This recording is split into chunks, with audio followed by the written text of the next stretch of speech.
This is the art of network engineering, where technology meets the human side of IT. Whether you're scaling networks, solving problems, or shaping your career, we've got the insights, stories, and tips to keep you ahead in the ever-evolving world of networking. Welcome to the Art of Network Engineering podcast. My name is Andy Lapteff, and I am joined in this episode by the man, the myth, the legend, the one and only Jeffrey Clark. How you doing, Jeff? No complaints. It is Friday when we're recording this, so that's a good day. It is a good day. I'm going down the seashore shortly, tomorrow. I'm going to go to the beach. You doing anything this weekend? I'm driving up to Maine. We're going to spend a week up there, enjoy a little cooler temperatures. It's not that bad. It's like a 6-hour drive. It's fine. Okay. You're reading my face. I'm like, oh my God. Well, that sounds like we have some really fun weekend plans. So today, we are not talking about Maine or the beach. Today's guest has secured more than networks. He's built a massive online community teaching people about IT, cybersecurity, ubiquity. I mean, you name it. If you want to learn something in IT, this is your guy. From firewalls to YouTube fame, we're diving in with Tom Lawrence of Lawrence Systems. How you doing, Tom? Fantastic. And going to the beach does sound pretty good. I know it's not today's topic, but it does sound nice. Where are you at? You're Michigan, right? Yeah, Michigan. So there's a couple lakes around us, something Great Lakes. Some little ones, just some real little ones there. Just some little ones. Do you guys go there? Like, we go to the beach because it's 2 hours from here. Do you go to like the lakes to go hang out? Sometimes, right where I'm at, just south of Detroit, not so much. There's, if you came here, you go, there seems to be a lot of factories parked on where you would normally see beaches. I'm like, that is correct. This is not beachfront. This is factory front property right here. It's interesting. You got to go a little bit north, but then yes, you get north of Detroit. There's beaches and there's things to do. South of Detroit, you're like, this is just industrial. Yeah, they must have built some cars here or something. I went to a fun little side story. I went to a wedding with my wife years back somewhere in, I want to say Sheboygan, but I don't know if that's accurate. Yeah, Sheboygan. But anyway, it was this beautiful. Well, it was this beautiful place on the water, and but the hotel we were staying at, I didn't realize when we walked to a convenience store up the road, we shouldn't have been walking after dark. I don't exactly know where we were, but we're walking down the street, and I noticed it's like 5:30 p.m. The sun's just starting to set, but all the shops are closed. The cages are down. It's this 4-lane road. And I'm like, where are all the people? Oh, you were not in Sheboygan. You were in Detroit. Well, right. We were somewhere. Yeah, I think so. You were in Detroit in that case. And then I walk into the pharmacy and I'm like, listen, I don't want to sound funny, but is it okay that I'm out walking around? She's like, honey, I would get home as quick as you can and don't stop anywhere. I'm like, I should know better. I was raised by cops. But anyway, Sheboygan was beautiful. So if you recognize Tom's voice or see his face, you should. The way I came upon you, Tom, this is kind of such cool, what would you call it? Not kismet, but so I had someone give me a Ubiquity system. They gave me a UDM Pro and an AP and thank you, Mike, you know who you are out there. And I tried to install it and I didn't really know what I was doing. I mean, I know it's supposed to be an intuitive UI and it's easy and all, but I'm like, what is this thing? Let me check. This isn't a Cisco or Juniper CLI. So I'm like, right. I'm not used to a GUI, right? I'm an old school. Give me a CLI. Let me do a thing, right? So I started YouTubing and Googling, which I do, how do I do a thing? And you kept popping up.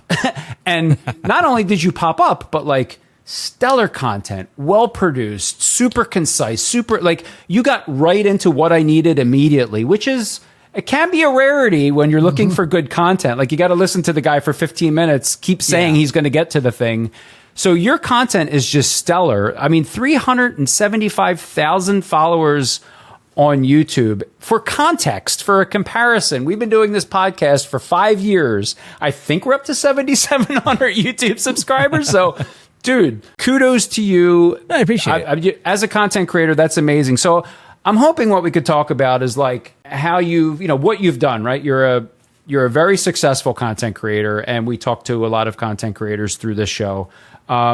You, I guess, own and run an MSP, so we can kind of get into that. What's an MSP? And you mentioned right before we started recording, it's a $600 billion business that a lot of people don't even know what it is. Because I even said that, I know I should know what an MSP is. So maybe start there. What do you do as your day job? What is an MSP? And what do you know about tech? I mean, how do you know everything? Because your YouTube channel shows that if you have a question, Tom Lawrence knows the answer. Generalists and you get specialists. And I'm a little bit more of a generalist. And that just comes from the fact that my tech career starts, my first tech job is like 1996.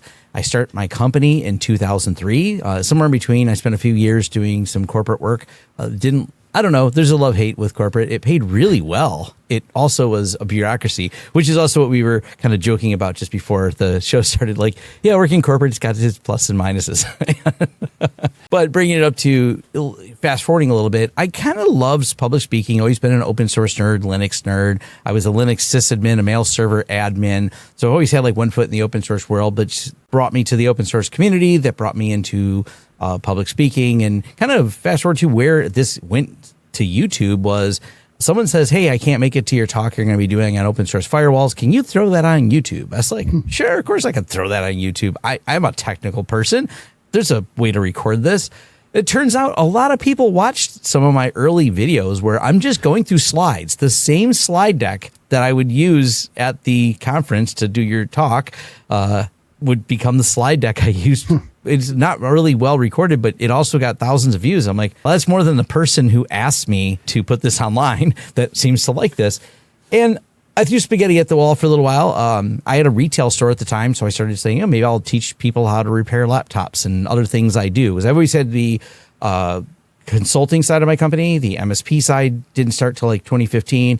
Actually, somewhere in between, I had an electronics store. I decided that was a good idea to do electronics repair, but that actually died out because electronics are not worth repairing anymore. So that was 2005 to 2009, Tom. Wow.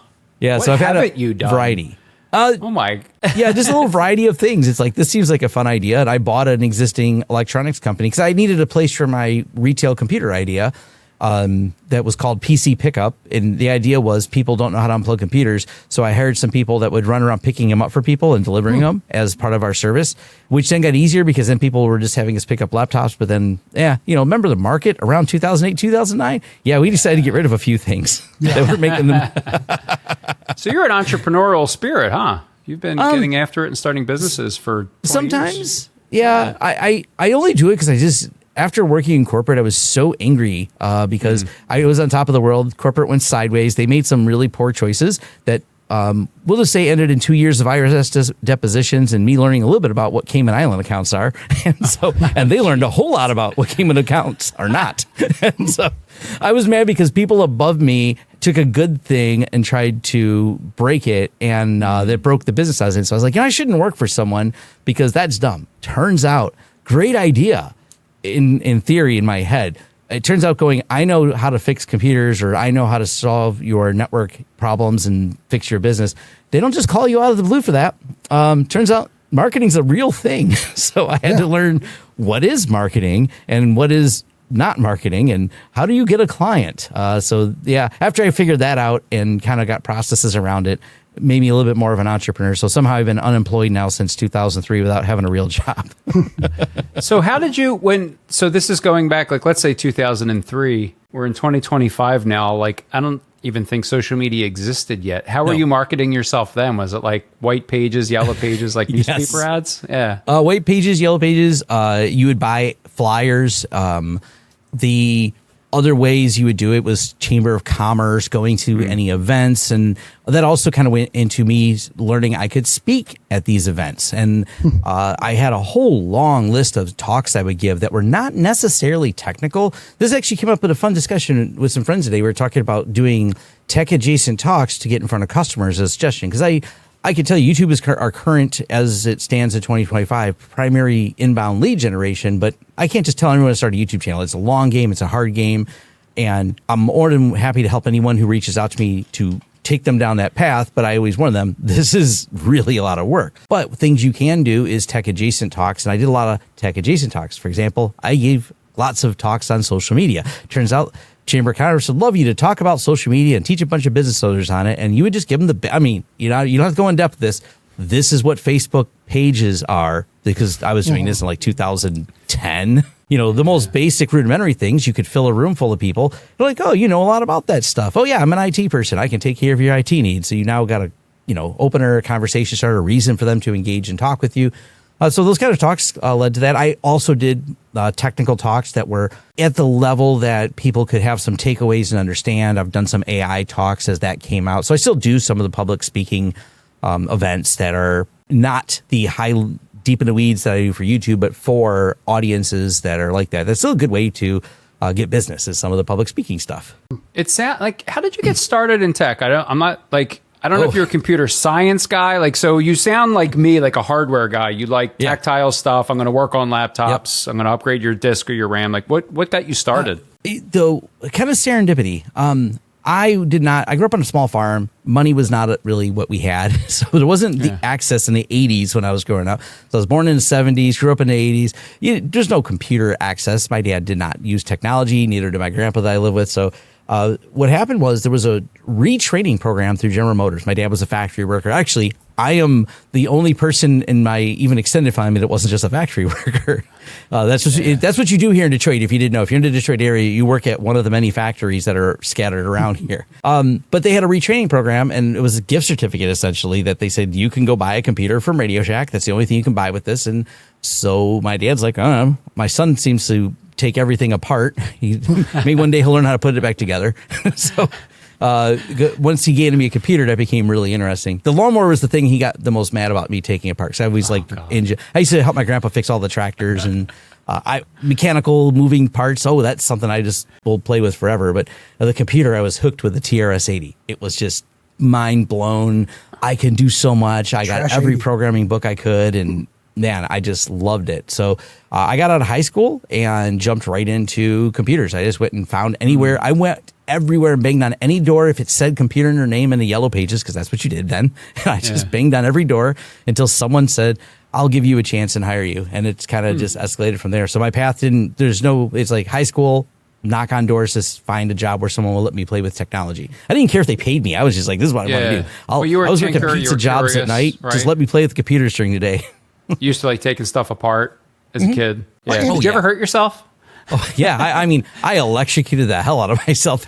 So quick aside, I share that passion of taking things apart and trying to figure out how they work with you. My stepdad had a reel-to-reel. I don't know if you remember them, but it was a magnetic tape reel-to-reel, and his broke. So I took it upstairs to my room and I opened up the back and I started tinkering. I left it plugged in because I thought, I don't know, whatever. We weren't thinking then. So I'm cross-legged on the floor and I have it on my legs like on a table. And the last thing I remember that fuses go bad. I remember hearing that. I was like 7th grade, however old you are. Yeah. I grabbed the fuse. That's the last thing I remember. I don't know what happened. Yeah. But when I came to, the reel-to-reel was on the other side of the floor, or on the other side of my bedroom. I'm on the floor and it felt like God punched my kidneys. Like, I don't know what happened in my back. But yeah, that was the last time. That's how I learned about electricity. So you're going to get hurt taking things apart. I have taken a TV apart, and that's where you learn about what a flyback is. And what's a flyback? Is that something that holds voltage? It's the 30,000 volt inverter that that connects to the back of a tube TV of my era. They don't exist anymore, of the era when I was growing up. And you definitely are lucky if you fly back when you touch them, because the other opposite that happens is if you grab them, turns out you can't let go. That hurts a lot more. Did you get zapped by one of those? Oh, yeah. I'm guessing you got thrown back. Oh, yeah. You come to going, what was I doing a few minutes ago? Oh, wow. Well, it's interesting. I was going to say is I'm listening to you talk, and and Andy, as he said, we interview other people who are content creators, and obviously a lot of people in the tech field. And it does seem like there's a real commonality that anyone who's been in this field for a while, or really has made a successful career of it, it's just about a lot of curiosity. A lot of us are tinkerers by, really as a passion, not just as a job, but as something that we would do on our own. I remember when I went to work in a data center for SunGuard for the first time, walking in and being like, I would have paid you to let me come and play with all of these toys. So I noticed that with you. The same thing seems to be true of content creators, not just tinkering, but they really seem to be very tenacious people who are willing to put themselves out there, aren't afraid to, as me and my boss Doug call it, fail loudly. Go out there and be willing to be the public failure and figure it out in front of people. So as I've seen your content, that's something that I've I've watched on there. The other thing that I did find interesting, I was curious about, was you said that you use your online content as lead generation, but your videos don't feel like ads at all. But no, that's great. That's brilliant marketing. Yeah, it's a very if it was a deliberate strategy to not be shilly and salesy. I actually, because of an aggravation I had, I don't ever want to give more popularity when I call people out for calling them out, because it's sometimes what they're looking for. But someone had said, we'll just call them self-titled creator coach, buy my course, I'll teach you how to be a creator, blah, blah, blah, whatever. But they said something that really angered me, and it was that you don't want to give the full solution, so you can pitch yourself as the solution and they should buy from you. And I'm like, I so disagree with that. And if you've seen, I posted on LinkedIn the other day, it says lead with value. It's a video I did. It's a short video, about a minute long.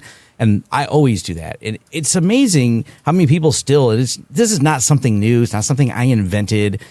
There's a lot of books about this that go back forever about if you lead with value, people will go, I wonder what that person does. They really taught me something. Let me explore them more. They're interesting people. So if you do something interesting, you help someone, people remember who helped you.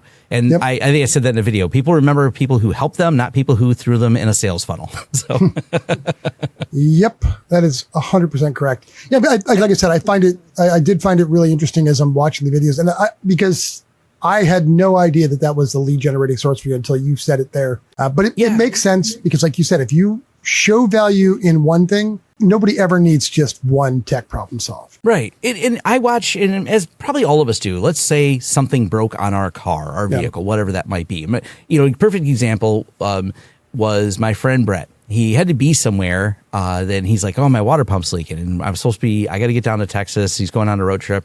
And he's like, there's no places to do it. I'm like, all right, I got a background in mechanics. I had a full mechanics style. I used to build hot rods. There was a time in my life when that was a fun thing. But I said, I can swap a water pump. I've done it on my old Chevy. Well, good news is YouTube. The video was 30 minutes long. I thought that seemed long for a water pump video.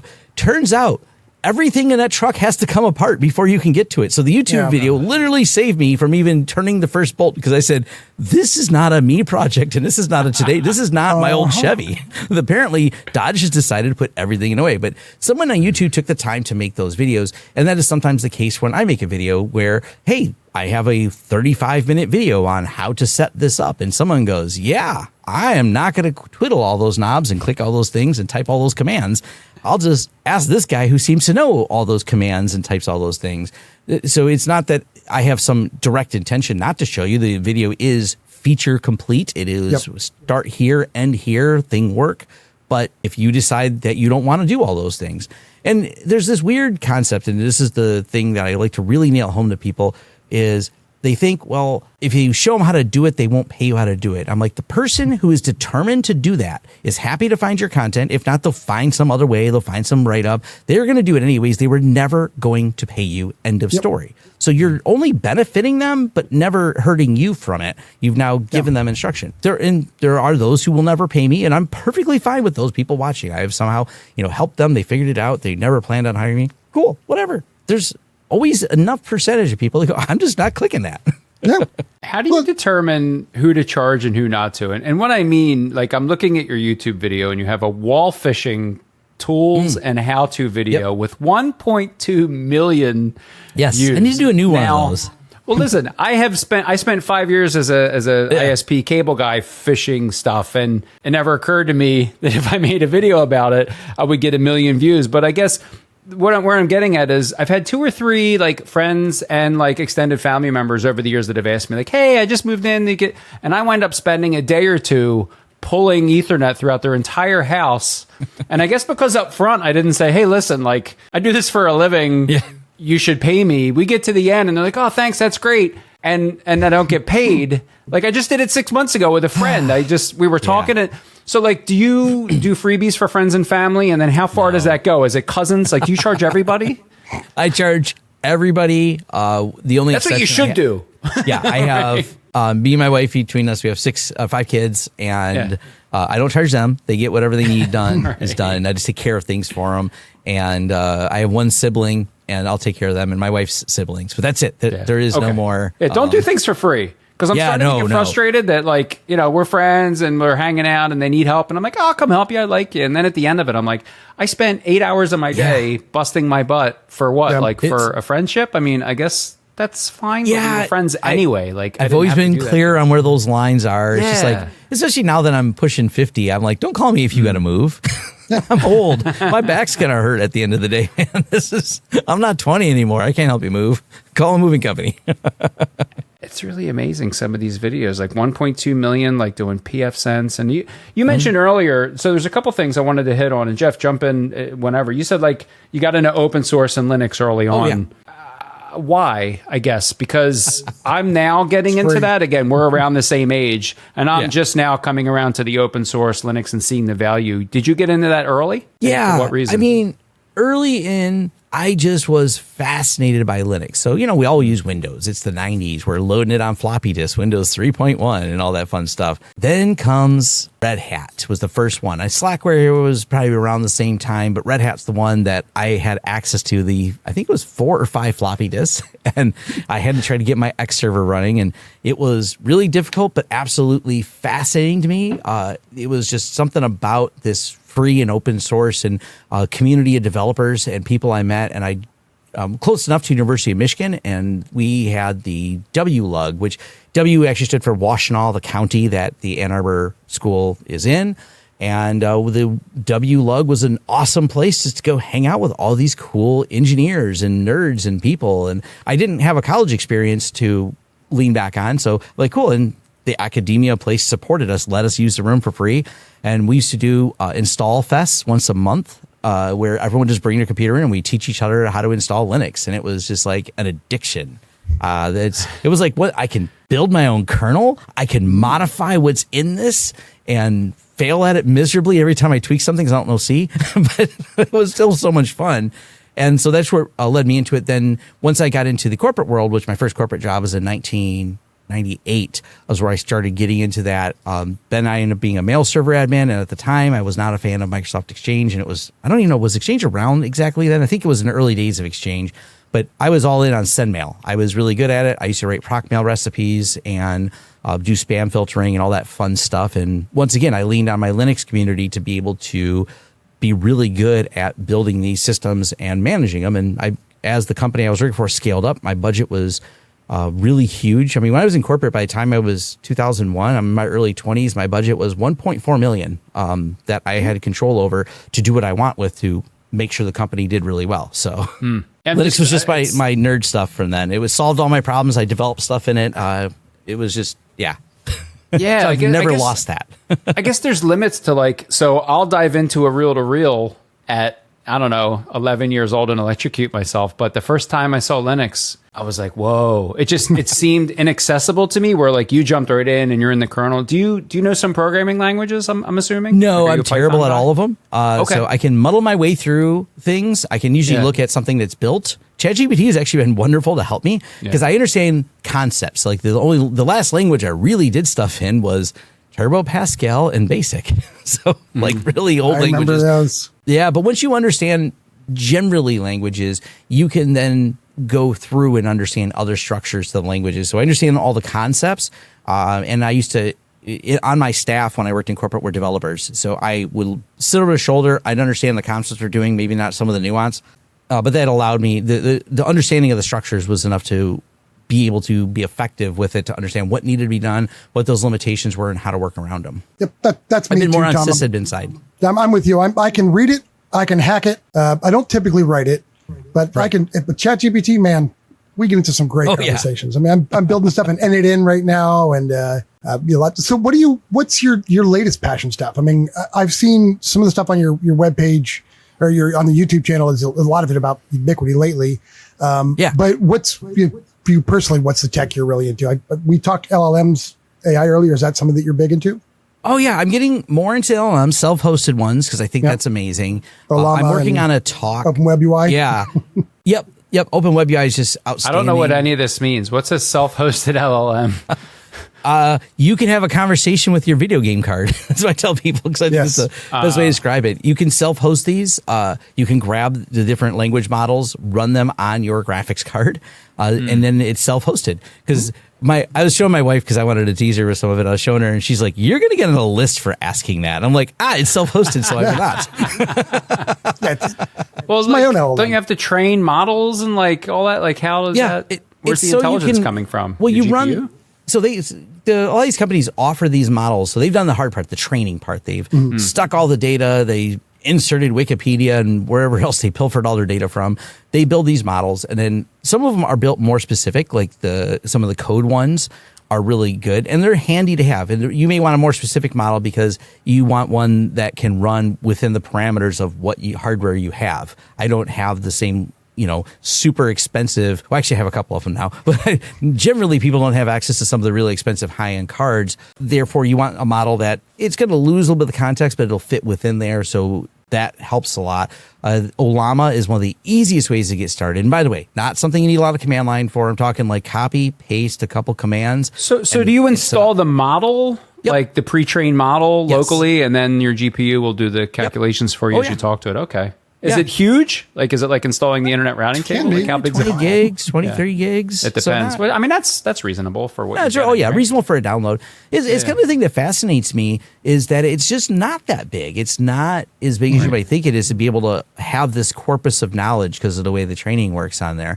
I'm a big, self-hosted advocate, and the internet shouldn't be, 4 companies with, 4 big websites with screenshots of the other 3 on them. That's not how the internet was made to work, but that seems to be what we have right now. So, well, that's you just brought me into that question. So, what's the advantage of self-hosting your LLM? Because I guess like I'm paying OpenAI $20 a month, I guess. So, self-hosted, you're not, right? Right. With self-hosted, and I do pay for there's things that I can do better with, especially ChatGPT 5 just came out, and so I was playing with it this morning. There's things you can do that are at a different scale that operates for, your large language models that you're paying subscriptions for. They have more access to power. And right now I tell people, take advantage of it. They're losing money on every time you click on this thing.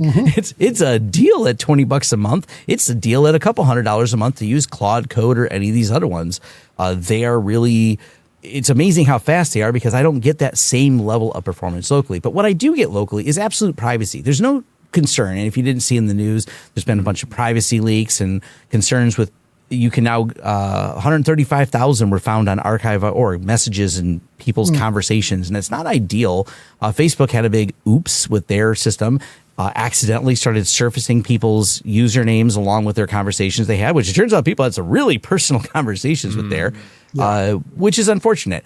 But with self-hosted, you get more autonomy, and it kind of leads to the hacker ethos I have, where I like to own it all myself. You own it, you pwn it. I get to do it, and if it all went away today, my data center on the other side of this wall I'm sitting here at, still, as long as I can figure out how to get electricity to it, I can still keep using it. Yep. This might be a dumb question to ask, but when I hear, I understand that you don't want your data, like certain data, to get into the models. Yeah. And let's say the Facebook messages is an example. I understand why that's bad, but how would Andy, standing at his desk in ChatGPT, access any of that? Like, how would I even find that in the model? Like, just because the data goes there, what like I'm trying to understand the attack vector, and maybe this is a segue into like cybersecurity, but how would I ever find that data that ChatGPT ingested and use for my own nefarious purposes? Because I don't know how to find it. I've looked. There's a lot of times, and I think Samsung was one of the big companies that had an incident, maybe as a year or two ago, when they realized that the people were using it worked at Samsung, kind of indiscriminately putting in a lot of the company secrets, and they came surfacing elsewhere in other people's chats. Now, it's not easy to shake ChatGPT and get out of it what you want, but one of the things that big picture consideration here with ChatGPT or any of the LLMs, you think about control planes versus data planes when we're talking about networking. We have a control plane where I can make changes to the system, and a data plane where we transport the data. In the early days of the phone system, this was one piece, hence the 2600 whistle we used to blow and get free phone calls, and all the phone freaking that went on through the 70s and 80s and things around that. Well, we're kind of back to that again with the LLMs, because now we have the control plane and data plane being the same thing. All the data is also the same place as all the controls. So as I pound away at these controls, this is why we're seeing all these hacks with even the latest MCP stuff. I don't know if you've seen ChatGPT announced this morning by the afternoon. There's a guy on LinkedIn. It was awesome. He already jailbroke it. He's already found a way to get that. DEF CON yesterday, or Black Hat yesterday, they kicked off, found a way around Copilot to get access inside of Microsoft, like escape the model and get inside where the model runs. So there's a lot of different ways you can kind of coax things out of it, and a lot of it's just no good sanitization. It's the early days of SQL. We'll just expose SQL. What could possibly go wrong? Oh, SQL injection. That's what went wrong. And that was just like, for years it took us before we put good security controls and engineering around it. And that's kind of those early days. If you really start looking at people who are jailbreaking and getting around the security mitigations they have, we're still in the early days of LLMs, and there's definitely people able to shake a lot out of them. So I'm always careful. Anything I do in a public one, worst thing you'd get is all the stupid puns I make, sometimes using ChatGPT. If someone were to steal my account, it would be, someone would go, "This is really what you use it for?" I'm like, yeah. Yeah, it does make a lot of, you're like, do you send all these dumb images to your friends? Every day. It just makes the most absurd things. I made my friend look like Zoidberg and sent it to him. He's just like, why? I'm like, because. The hacking stuff is fascinating to me. And I wouldn't even know like the entry point. Like we had somebody on who was talking about like hack the box. Like, so, and how, like, I would have no idea. I mean, Jeff works for a security company, and I know you've mentioned to me before, like cybersecurity is a big thing. Oh, yeah. Right? Like it's, how can I learn? Let's say I want to shake an LLM, like, or however you put it. I mean, so what is cybersecurity? Because I know that that's one of your specialties, and it's something I know little to nothing about. So can we just define at a high level, like, what is cybersecurity? What does it do for a company? And then what could a nefarious person do to try to get, like you said, shake out an LLM? Or maybe I want to get into Tom's data center and find some cool stuff that he said publicly. You know, I was thinking about, sometimes I feel cybersecurity is just me stating the obvious a lot, use multi-factor authentication and, quit using the same password everywhere. But cybersecurity overall is calling yourself a cybersecurity practitioner. We kind of blend it in with the MSP service, because we say you can't be an MSP. I can't be fixing your network without thinking about security. I can't be updating or managing your servers without thinking about security. So as a practitioner, we look at it as frameworks and aligning to them. So we're going to say, all right, we're a practitioner. We're going to align you to these frameworks. We're going to follow these practices. We're going to stop lateral movement or mitigate it as best we can. We're going to say we're going to put MFA everywhere. We're going to lock down your networks. We're going to create segmentation. We're going to make sure these servers have a process that which we not only patch them, that we validate, and continuous validation of that the patches are loaded and that's protocols are being followed. So it's kind of this all-encompassing tooling around it. It's not just installing the server. It's like, all right, what are the best practices? I always complain a lot and rant a bit about this, where I think we spend too much time as practitioners fighting Microsoft. It is like all of us are excited because Microsoft reduced the time that session tokens lived a little bit less. And we're like, great, but still not awesome. Like you're moving it, but not where we want. My friend Kelvin, he's a Microsoft MVP, Kelvin Telgar. He's known online as Cyberdrain, but he's got a great talk he's given a few times called "Don't Trust the Defaults," and it's all about how to secure your Azure environments. And it's kind of a weird thing to think about, and we juxtapose this a lot with the car industry being here in Detroit. My friend Matt Lee's done a really good talk on this, but I want to title it and do a talk with him. We want to call it "Unsafe at Any Click," because if anyone that knows automotive history, there was a book released called "Unsafe at Any Speed." It highlighted the problems with the automotive industry of people keep getting injured in cars. The automotive company said, look, man, there's nothing we can do about this. We cannot make these things safer. It would just bankrupt us. Now, safety belts are in every car. Your airbags are on by default. You ever had to turn your airbag on? Matter of fact, it's really hard to turn an airbag off. There's several steps you'd have to go through. But we're the opposite side in the software industry right now. Unfortunately, it's not just install a server. There's a hardening guide by insert name of company. And you kind of think that's a weird thing to do. Like, we don't need a hardening guide for our car. Airbags are turned on. The safety belt thing will drive me bananas if I don't click it. But I can plug in a server, or I can set up your Azure tenant. And look how long it took, go back a number of years with Amazon. How many times where we left the bucket open? Why? Well, that's the way Amazon set up every bucket until you took the time to do it properly. So a lot of cybersecurity is unfortunately checking those boxes, putting the things in that the software vendors have not, because they have a EULA that will absolve them from any wrongdoing if something happens. They just get to say, whoops. But here on page 27 of the EULA, our lawyer said, we are not responsible for whatever it is that happened.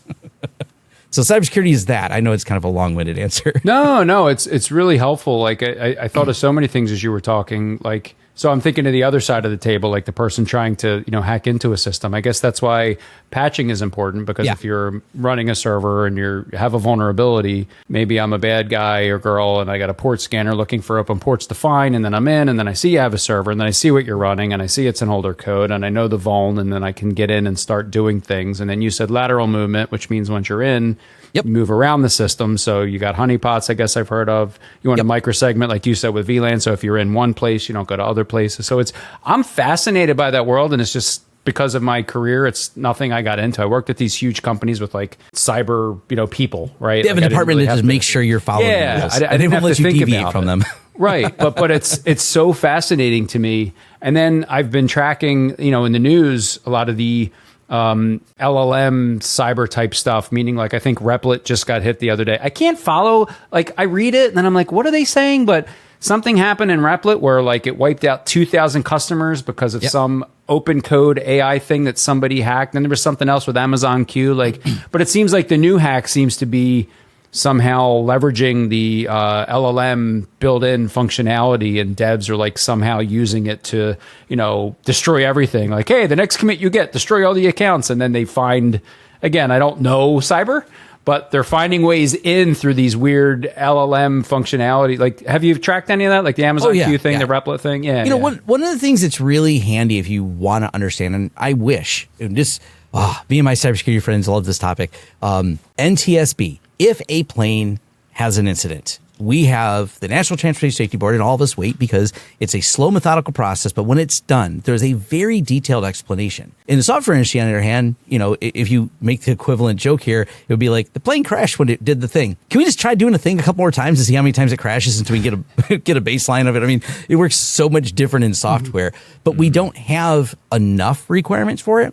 But there are some, and the breakdown is referred to as a differ report. That's the NTSB equivalent in the software world, where what happened, and there is a site called the differ report, and they publish anonymized in a way of, we don't know what company it was, but that's not relevant anyways. It's a great breakdown of walking you through initial access. How did they first find their way in? What did they do when they had that information? How did they pivot from that information to the next step? And then how did they eventually get what their goal was? Was it a ransomware attack? It was espionage. It was taking something. So differ reports are kind of your path to breakdowns that are in very relatively plain English, because they're not meant for only cybersecurity people. They're meant for people to read and go, and they're long, but these are the detailed breakdowns of everything that occurred to lead up to this event. And those are very helpful because you can look along there as a practitioner and go, what would have stopped it along the way? So let's walk through a different report of, they got here, but it wasn't stopped because they didn't have this mitigation. They didn't have a compensating control that would have stopped this. So you kind of rattle through there and figure out what landed there, and then work it backwards and go, what tooling do I need, or what notices do I need to get to the point where I don't have those? Because we had an incident that I covered, and it was with my company, not us. Well, one of our clients specifically. So my company, client we serve, incident happened. We caught it, but they did get to a point. But that's why I tell people, here's what happened, and here's the point where they got, but here's where we caught them. And this is how we mitigate it in the future. It was a flaw in a commercial piece of software that's used in the construction world. And we found it. We stopped them the moment they got on because they issued a SQL command to elevate their privileges to start a shell. You go, wait a minute, why did someone try to make a shell off SQL? That seems odd. So we have detection tools that go, yeah, that's abnormal. Also, we learned that the company, when we contacted them, and my friends Huntress have a great write-up on this because they're the tool that caught it. They also dove deep into this. They're like, hey guys, and they've been working with this company, you have a flaw. And they're like, yeah, maybe we'll fix it. And the company still hasn't fixed it. There's not good mitigations for it. There's still a commercial company. The name of the company eludes me now where I'd say them, because I don't mind calling them out, because it's Huntress already called them out and said, hey guys, your SQL port that you tell people to open is part of your instructions. And said, perhaps you shouldn't do that.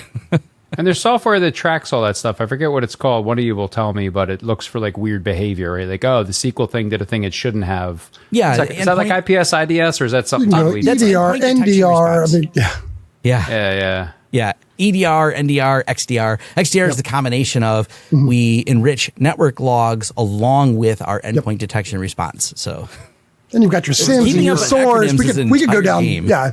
You want to go down the cybersecurity looking for acronym? behavior and like strange things? Like, why is this thing doing a weird thing that it's doing, right? Yeah, it's moved to that because in the early days we had signatures because we had predictable, like the I love you virus and all those wonderful things that were in the early days. As things have progressed, and live off the land is a popular term. What it means is PowerShell exists on servers. I don't have to bring my own binaries that might be suspicious for, hey, why are you putting that on this computer? I can do a lot with PowerShell. And if I can get access to PowerShell through SQL and I can spawn a PowerShell that has full admin privileges or system level privileges, I can do a lot of things. So living off the land evades any type of detection of I'm looking for this application being run on there. Behavior analysis is really where all these companies have had to move to because you just go, why'd your SQL spawn a shell? It doesn't do that normally. So that kicks off an investigation by your EDR vendor to go, that's very suspicious. And they go, whoa, that seems really suspicious because it came from an IP address that we have on our list of bad IP addresses that have done this before. And then they will put a stop to that noise. And you mentioned being an open source advocate earlier. Are there open source tools for this kind of like cyber stuff, or do you have to pay somebody $1 bajillion to? Okay. The good news is I have 2 good videos on. I said I didn't have a lot of cybersecurity videos, but I actually have 2 of them. I got one just titled Open Source Threat Hunting, and I cover 3 different tools, which is going to be Graylog, Wazoo, and Security Onion. I also did a standalone deep dive on Security Onion. It is a sock in a box, if you will. It is an entire threat hunting platform, fully open source. The team at Security Onion is amazing, big open source advocates. I'm big fans of what they've been doing. They've been around for 10, 15 years doing this, maybe longer. And you can download it, you can set it up on your system, and you can begin your career in your home lab, 100% self-hosted, 100% free. And it is used by commercial companies. It has an entire SOC analysis. They're starting to build in some AI tooling that will basically look at the threat and go, I don't know, a lot of hexadecimal going across the screen. What is this? And it'll help do some determination for you to lead you along the way. I haven't played with any of the new AI stuff that the team have put into it. I just haven't gotten back to it as we don't use it commercially. We have some commercial tools we use for that. But it's one of those things I look for tools like that to say, hey, you student who may be watching this video who says, I'd like a career in cybersecurity. What do you guys actually do? Because it's a broad topic. And I'm like, start learning. And by the way, you are probably time rich and cash poor right now. So download this free open source tool, grab an old box. It doesn't require a ton of hardware. Grab a used computer that you have laying around, turn your old gaming system into the Security Onion box, tap your network with a port span, and start collecting some logs. And then go panic because you're like, my computer's going where? Install Kali Linux. You could, oh man, there's all sorts of stuff you do. So fascinating. I think if I was 20 years younger and I could do it over again, I'd probably get into the cyber hacking. Like, I see my friends at DEF CON and stuff. It just looks like so much fun. It's this cat and mouse game and like it's a puzzle. Like it really looks like a lot of fun trying to get into things and secure things. And even I just looked at the different reports. Like they're fascinating. Yeah. I see you stare and I'm like, okay, he's opened up the differ report. Oh, it's fantastic. I mean, I could spend forever in here. It's just amazing what you can learn. Like, here's what happened, and here's what they did, and like, here's how you protect yourself. But it's an endless cat and mouse game, right? Like, Well, you know where your biggest vulnerability though is in your organization? What's that? The people. The people. It accounts for the vast majority of cybersecurity attacks. Is something from the inside where somebody either left a port open because they went and they changed something up in AWS, or they opened up an email they shouldn't have. Your people are where a lot of your cyber attacks happen. I clicked a phishing email a couple weeks ago, and I consider myself pretty darn good at not doing that stuff. I yell at my dad, like, Dad, don't click any links in any emails. And son of a gun, they got me at work. They have, I guess, things that they try to see if you did the thing, and they're like, oh, this is a phishing thing. You shouldn't have done that. I'm like, oh, got me. Yeah. Like they're really good. Some of them are like, I forget what it was, but I clicked the thing I shouldn't have. I'm embarrassed. Yeah. I don't always self-title myself a hacker because I've always considered myself blue team. My job has always been on the side of protection, but I love hacking conferences. I have friends that work in it. And one of the reasons why is I think to be a better blue teamer is I have to understand how people are breaking things. So I've always hung out with all those people. I love going to events. Next week, I'll be at Hackers on Planet Earth in New York. And those events are so cool. I'm going to be at GurCon as well this year. I love the smaller events. There's maybe only like 800 people going to be at these. I think there's probably about 400 people at Hackers on Planet Earth. I'm not sure. The reason you're not sure is they're not like your normal events because you think about social media and posting and you go, oh, there's not a lot of pictures of DEF CON despite 27,000 people being there. I'm like, yeah. And if you go to the smaller events, if you would like to leave those events very forcibly, go ahead and start filming, buddy. This isn't what they're generally not a thing they do. We made a joke at Wild West Hacking Fest. We was there last year with some friends that did a talk, but we always like to do these selfies up on stage. My friends were talking. They're like, hey, gonna do a selfie. I know it's not welcome here. So everyone that cares about their identity duck, and all the heads went down like this, and we took a selfie with people's heads down. It's funny. So I know this is like probably a silly question to ask, but why? So I've made certain decisions, right? Like I do not post pictures of my children anywhere public for reasons. Yeah. My wife might have a different thing, right? But like for me, I'm like, okay, well, I'm known in certain circles, in smaller circles, and I just don't think, for a lot of different reasons, even the AI stuff you see and what they can do with pictures, like I'm like, you know what? So I got to lock behind stuff, but like, what's the vulnerability? Like, why can't you take a picture of yourself at a security conference? Like, what's that going to do if I see a picture of Tom behind Jeff at like DEF CON? Like, how am I going to use that for nefarious purposes? It's just a lot of people, they're much more privacy oriented. And Jack Resider, Darknet Diaries, pretty famous. I've had friends that have met him, and it's funny because they took pictures of each other's shoes. It's the stupidest picture I got. Like, hey, I met Jack Resider. He sends me a picture of their shoes together. He's like, I can show you his shoes. He told me I'm allowed to. I laughed is that a so hacker hard when I got that culture picture. thing? Like, don't put my picture anywhere. Don't. Yeah, but kind of a culture thing. What am I going to do with your picture? Like, now I know what you look like. What does that mean? Jack Resider's not his real name, so no one knows what he looks like. No one knows his real name. So you want to be anonymous. Yeah, there's a lot of people who you have are very anonymous. I'm friends with a lot of people at Huntress, and they don't have LinkedIn's. Some of the people that work there that are currently presenting at DEF CON, they don't have LinkedIn's. They don't talk about where they work. They lead a life where they do it. It's just, I don't know. It's a nature. Is that to reduce their like attack surface? Like, is it a strategic thing? Some of it is that. Yeah. I have another theory on that, which is some of the people I've met that are more on the red team side of things, they're curious by nature, which means sometimes they poke around.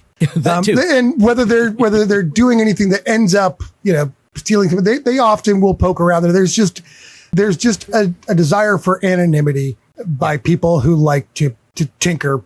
It's sometimes walk a fine line between what you should be doing and shouldn't be doing. Yes, Gray Hat would definitely describe any of them. They are not public about what they're doing all the time, and they're doing it for the right reasons. But it's I remember there's a couple of people when there was several leaks. We found out several prominent people in the security industry go, "We didn't know you worked at the NSA," and he goes, what does this say? We're not talking about where I worked. There's just a gap in my resume we don't talk about. Yeah. And some of those, it's really interesting when you meet some of them. He goes by, I'm not going to say his name. I shouldn't say, because I think he's buried it again. It's all, I don't need anybody knocking at my door tomorrow, man. This podcast is registered to my address. Let's not say his name. Side story on that. Side story on that. I have a friend of mine that works in the NSA building, and I was having a beer with him one day, and I jokingly said to somebody else, "Yeah, it's my buddy. He's he's a spy, works at the NSA." And he goes, "Jeff," he goes, "I kid you not, I have to report this. This was said." He goes, "It is actually, I have to." He goes, "It's not even a big deal." He goes, "No one cares. That guy's drunk. He's not going to remember it. But I actually have to go in and say, hey, by the way, this came out." Right. Yeah. There you go, Jeff. There's rules. There's a level of anonymity. Jack Resider's talked about it a couple times on his podcast that he really enjoys the fact that when he shows up at DEF CON, he puts a mask on and a hat. And everyone knows who he is by his disguise. But when his disguise is off, he just blends in with the crowd. And he says there's something freeing about that where everyone wants to talk to him because he's Jack Resider of Darknet Diaries, which is awesome. But the other side of it is fame has a price, and being able to be anonymous by taking the hat off, taking the mask off, and no one actually knows what he looks like. So I think he represents a lot of people in that industry. I made a conscious choice to decide what I do or do not share about myself. Being a public figure, it's really hard because I do so much public speaking.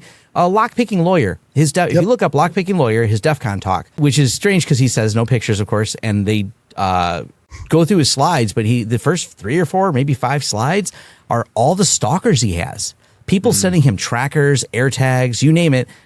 People trying to follow him to the PO boxes that they ship things to watch who goes in and out. And like, he has a lot of people. He's actually leveled it up because of so many people trying to stalk him. It's just weird, but because he chose to be anonymous, there's more people that want to know him. And so it's become a cat and mouse game. Yeah. He's had numerous people hire private eyes, and it turns out because he's a lawyer, he knows who the private eyes are, and he thinks it's fun when people reach out to his friends like, "Hey, someone hired me to track you. Did you take their money at least?" "Oh yeah."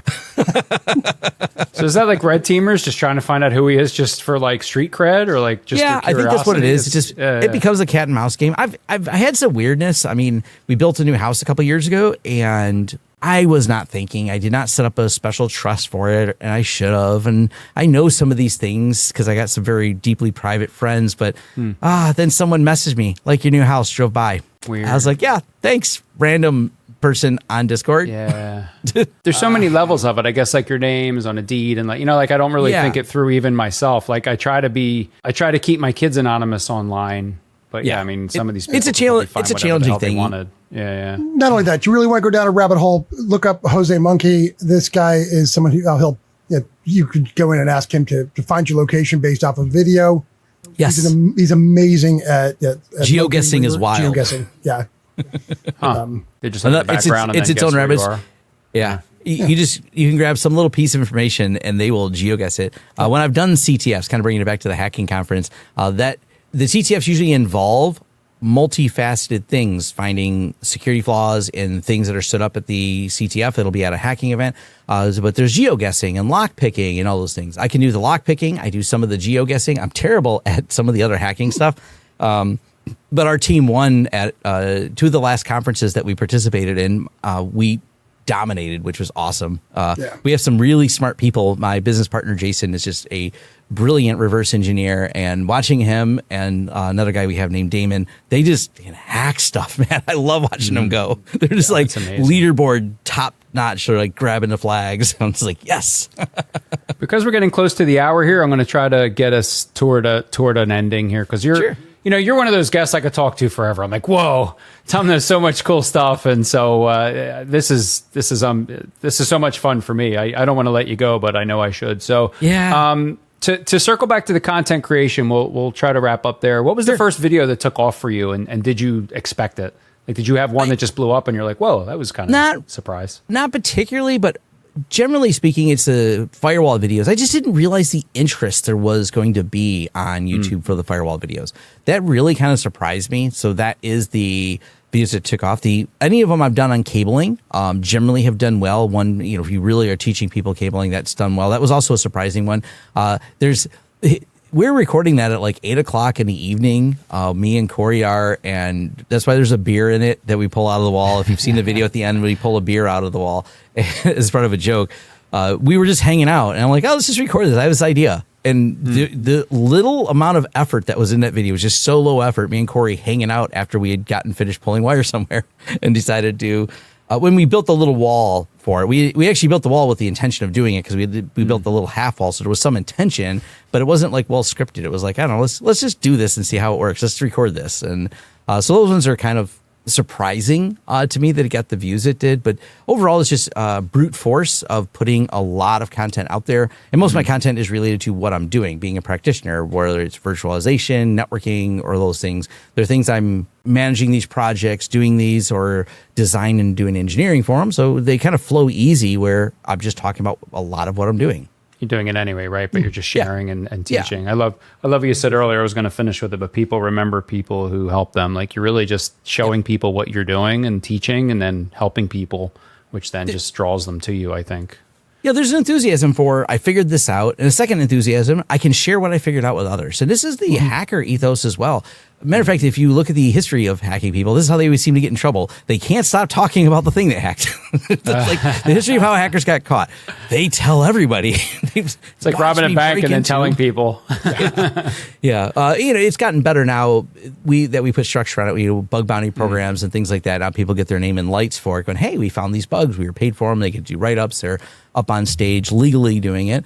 But kind of back to the content creation side, there's just an enthusiasm of being able to help people. I've got to meet all kinds of cool people. Now I'm sitting on a podcast that I've listened to with some cool people. Like it takes you places, and that just makes it kind of fun to me. That it's like an added bonus that helping people also turned out to, I have a video where I filmed a data center, and a lot of people have messaged me, how'd you get the camera in the data center? And I'm like, well, the guy doing the tour is normally the guy who tells people you can't film in a data center because he manages all the data centers, but turns out he likes my YouTube.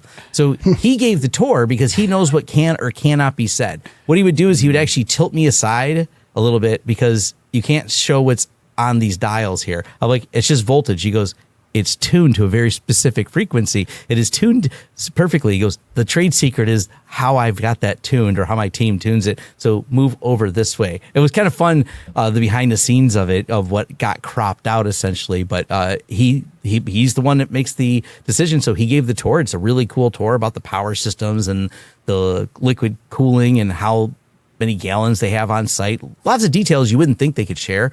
But it was fun to be there and hang out, not just like, usually a data center, if you go there, it's loud. You go to the rack that you're allowed to go to. You cannot just wander around. And you certainly can't point and ask, what's that? And someone will go, none of your business. That's what that is. Go that way. How do you handle negative comments on videos or on socials? You got to hug your haters, but never more than once. So I will reply sometimes once, but at some point you are rolling in the mud with the pig, and the pig loves it. So right, you gotta feed the trolls. So say that again. You'll hug the haters, but not hug more the than haters, once. but never more than once. Yeah, I will comment on them occasionally. I will engage in a little bit of a debate with someone if they're really wrong, and I think there's value in it. And the value is, it's a mindset. The value, and I do this a lot more on LinkedIn. The value is not arguing with the person. It is creating an audience. And I know the audience may not think about this issue. So the person throws an opinion this way on it. They're wrong about it. They're not very in depth on it. So I'll have a more careful, good, thought out response. And it's for the people watching. And I actually always make sure to say that.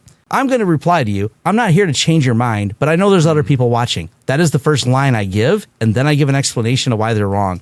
And it infuriates them. Which also makes me happy. So, well, you're going to do something good with it. I mean, you're going to use it as a teaching moment, right? Which they didn't want. They wanted to make you mad and get your attention. And yeah, I have made a lot of people mad about my passkey video lately. So that's been a fun one, explaining to people how passkeys can bypass 2FA. And people are like, but Tom, the spec says, and I said, oh, I know you can use it properly. I'm talking about companies, not small ones. We'll use GitHub as an example, who lets passkeys bypass 2FA without forcing you to certain standards. That is, to me, a problem. And it's a lot of people are not aware of that problem. So I made a video about it, and it turns out it made a lot of people mad. I got a lot of messages on that one. I don't know why they're so mad. They're just telling me, well, if I have two-factor on my password manager, therefore that's mitigating. And I'm like, no, at some point your password manager has to be decrypted. And then the passkey is a single point of login because it can be exported out of your password manager. That's all I really said in that video. It's really simple. And I gave examples, but yeah, that turns out gets you some haters. Yeah. See, this is the problem with talking to you, because now I had one more question. I'm going to finish it, but now you got me thinking, like, so wait, are you telling me my master, I forget what they call it, but I don't even want to say the name because of these listeners that are now hackers, but let's say I use a password manager, an unnamed password manager. Sure. And let's say I have, one thing I type in to get to all the other things that's encrypted. Yep. Did what you just say that's not secure and that somebody can get that and I'm exposed? Well, the risk model is for logging into the password manager, we have something we know, our password, and something we have. Whatever, it's a TOTP, it's a hardware key, it's a YubiKey, key, whatever you might be using. So we've got two factors of authentication on the password manager. Inside that password manager, we have usernames and passwords. What we shouldn't have is that other factor, because I log into Google, I log into GitHub. It's going to say username, password. My password manager goes, hey, username, password, I got that. Let me fill that in. Then it says, what's your TOTP? Give me that rolling auth number, or touch your YubiKey to finish your login. And that is all great. And what there is talking about here is that second factor is a compensating control. Inside of the password manager lies all these credentials. So let's walk through a risk scenario where someone has figured out a way to extract all that data out of your password manager, and they can get my username and password. That would be tragic, but the tragedy stops when they hit GitHub and go, I got his username, I got his password, I don't have a second factor. Passkeys, on the other hand, passkeys allow for single login. They're cryptographically secure, they're phishing resistant. Those things are all wonderful security features of them. But once you store them in a password manager, GitHub is the easy example we'll use here again, where that password manager now stores a passkey, and you can go export my passkey out of my password manager. So we've gotten into password manager somehow. We don't know any way to get into them. They're great fortresses, but hey, every fortress has a crack. We get that data out of there, and then you can log into my GitHub or anywhere else that accepts a passkey without asking for a second factor.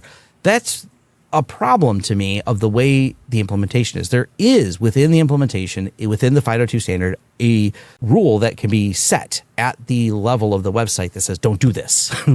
You force people to use, whenever you want to register 502, there's a list of devices, and you can say, I'll only accept these devices that, I'm holding a passkey or a YubiKey in my hand. It says, no, only devices that require you to touch them, because that is a really solid way. You have to be sitting at your desk. So even if you're on my computer, I have to touch the blinky light on my YubiKey here for you to do this. But the implementation used by the password managers allow falsifying attestation. And this is kind of a security bypass. So attestation means touch the blinky light and a little piece of metal on here to let you know I was there.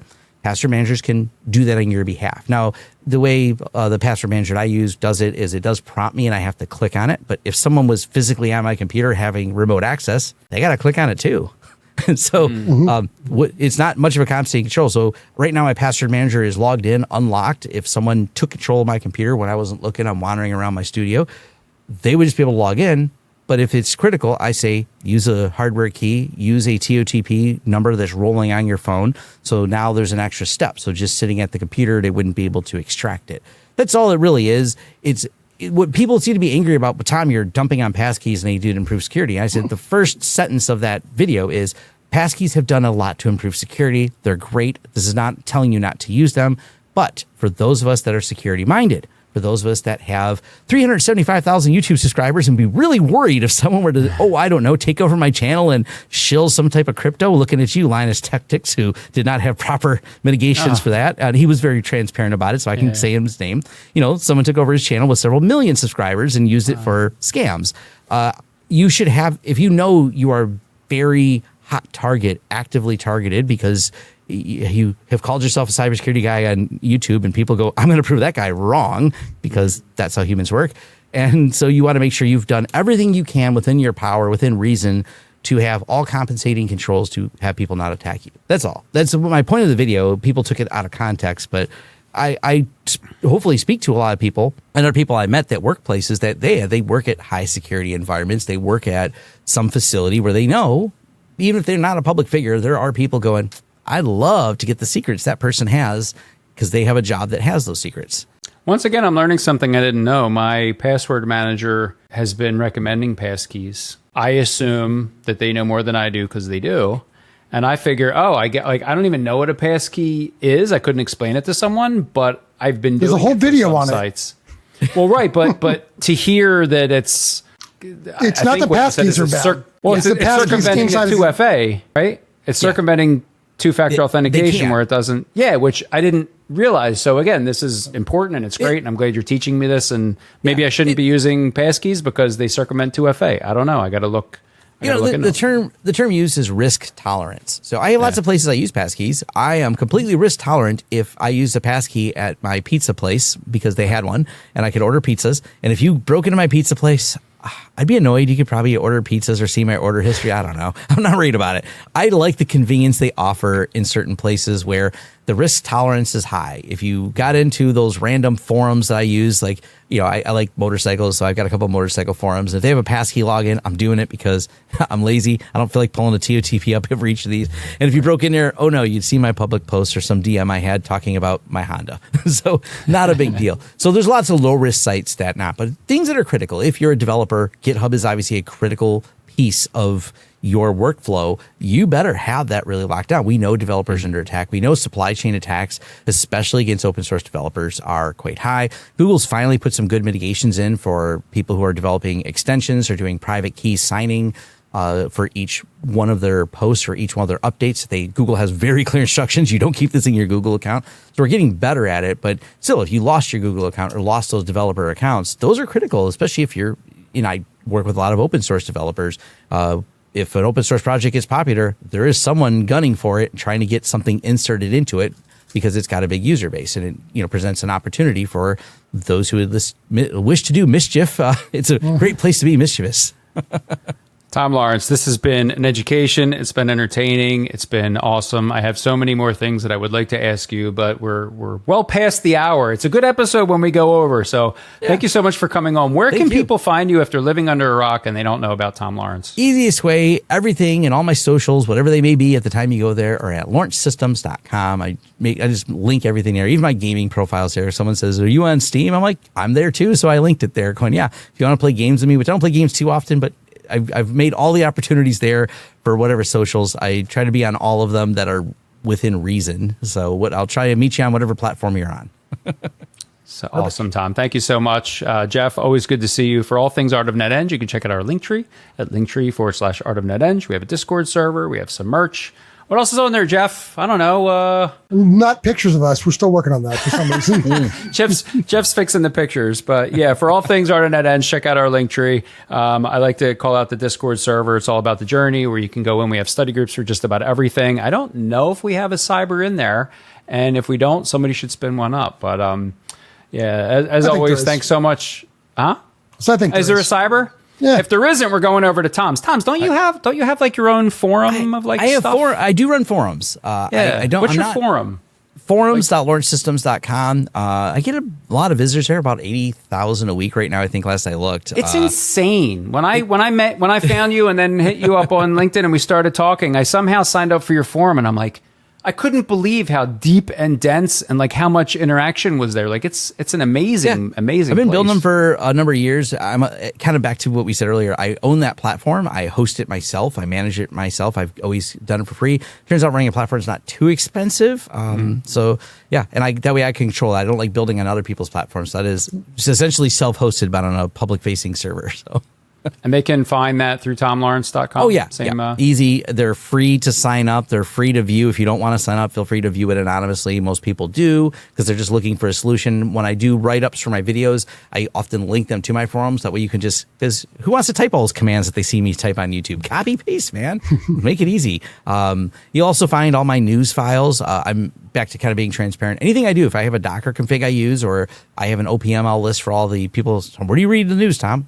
Here's my OPML file. You can actually download it and stick it in your RSS reader, and I keep it up to date. So all that stuff is all just thrown all over my forums. I just try to give it all away. That's always been my attitude. Just no reason, just want to help the community. And by doing that, I've learned a lot. And people usually give me suggestions on some of that stuff too. Like, hey, did you know about this? I'm like, add it to the list. Yeah. Words of wisdom from Tom Lawrence. People remember people who help them. I love it, Tom. Yeah. Thanks so much for coming on. It's great to see you. And we'll catch you next time on the Art of Network Engineering podcast. Hey, folks. If you like what you heard today, please subscribe to our podcast in your favorite podcatcher. You can find us on socials at Art of NetEng, and you can visit linktree.com/Art of NetEng for links to all of our content, including the A1 merch store and our virtual community on Discord called It's All About the Journey. You can see our pretty faces on our YouTube channel named The Art of Network Engineering. That's youtube.com/Art of NetEng. Thanks for listening.